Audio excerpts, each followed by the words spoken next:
En este segundo encuentro preparatorio para el curso que comenzará el primero, vamos a ver qué conocemos de San Mateo, el evangelista al que vamos a acceder a partir del comienzo del mes de septiembre. Digamos que San Mateo no tenemos información suficiente como para establecer una biografía. No tenemos datos, no sabemos cuándo nació ni dónde, ni quiénes fueron sus padres, ni cómo fue su formación, no conocemos nada de eso. Lo que tenemos son una pequeña información que nos viene de la propia escritura, de ese evangelio que la ha escrito. Pero estos datos nos sirven como para establecer un perfil. ¿eh? El evangelio nos ofrece un perfil. Lo primero que vamos a afirmar es que él es uno del grupo de los 12. ¿Quiénes son los 12? Son los discípulos, son los apóstoles, son aquellos que Jesús llamó para que estuvieran con él. ¿Cuál es la finalidad de este estar con él? Ser testigos de las cosas que él hace y de las cosas que él dice. Y este testimonio es el que después será central porque ellos lo tendrán que comunicar. Algunos de ellos, la mayoría, los comunicarán verbalmente y algunos, como en el caso de Mateo y también de Juan, van a ponerlo por escrito, porque han sido dotados del carisma de la inspiración, por el cual alguien pone por escrito todo y solo aquello que Dios quiere. De manera que es uno del grupo de los 12 que ha sido llamado por Jesús para estar con él. En el capítulo 10, en el versículo 3, recordá, Nuevo Testamento, Evangelio según San Mateo, capítulo 10. Así es la progresión para la búsqueda. Capítulo 10. Vamos al versículo 3, lo que dice allí. Dice, los nombres de los 12 apóstoles son estos. Primero Simón, llamado Pedro, y su hermano Andrés. Santiago el de Zebedeo y su hermano Juan. Felipe y Bartolomé. Tomás y Mateo el publicano. Santiago el de Alfeo y Tadeo. Simón el cananeo y Judas el Iscariote, el que le entregó. Estas son las listas que aparecen en la escritura y que son muy importantes y muy valiosas. Esta lista que contiene el nombre de Mateo no solo se encuentra en este evangelio que él escribió, sino también en el de Marcos y en el de Lucas. Incluso aparece una lista en el libro de los Hechos de los Apóstoles. De forma que Mateo aparece allí. Y ahí da un dato más que nos da una nueva información sobre Mateo. Dice el publicano. De forma que Mateo tenía por misión, es decir, realizaba algo que era muy mal visto para los judíos. Era un recaudador de impuestos. Los recaudadores de impuestos eran considerados pecadores públicos. A los recaudadores de impuestos nadie les dirigía la palabra.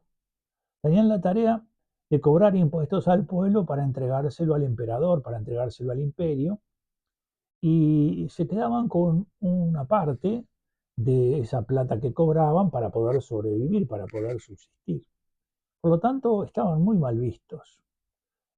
Obsérvese ya que Jesús no encuentra un obstáculo en dirigirle la palabra y que no solo va a dirigirle la palabra, sino que lo va a llamar a ser parte de ese grupo muy cercano a él, de ese grupo íntimo, que está muy vinculado con él.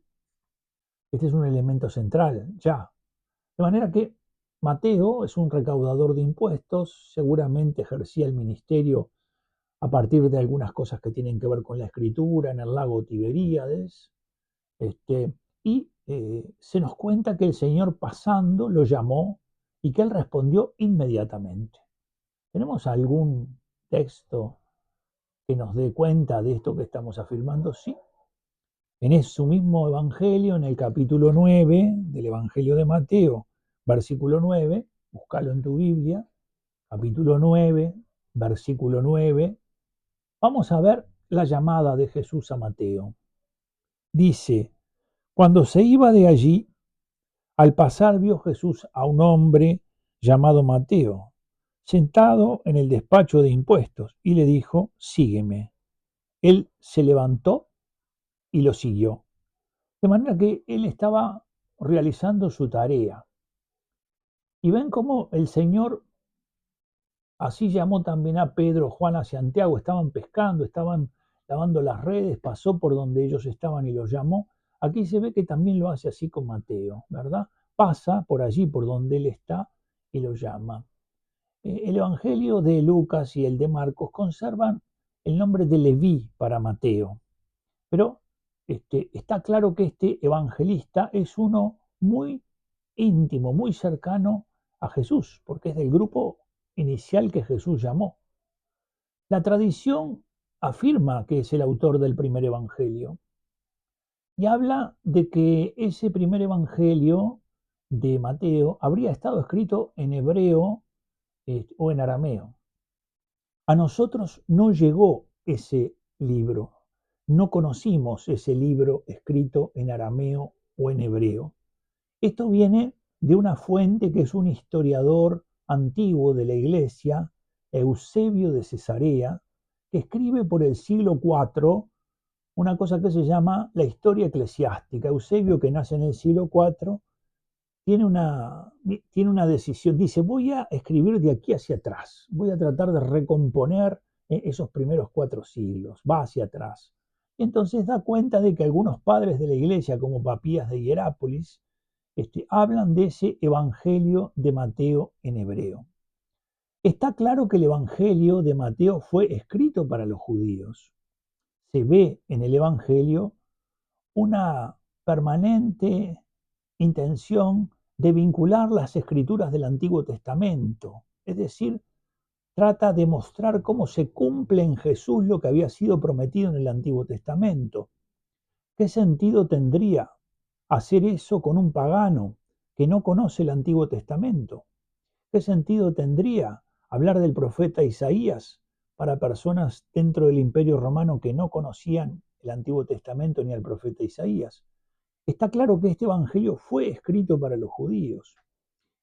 Mateo les quería mostrar claramente que lo que se había prometido se cumplió, que Jesús era el Mesías prometido y que por lo tanto ellos debían dar una respuesta favorable a ese Mesías prometido que ya había llegado y que ya había realizado su plan.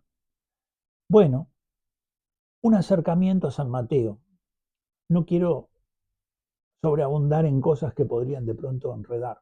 Un acercamiento a San Mateo del grupo de los 12, llamado por Jesús cuando estaba recaudando impuestos.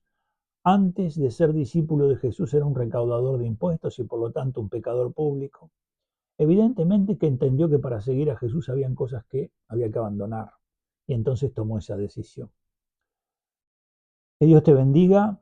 Ya nos vamos a encontrar con el capítulo 1, el día que comience el curso, que será el 1 de septiembre.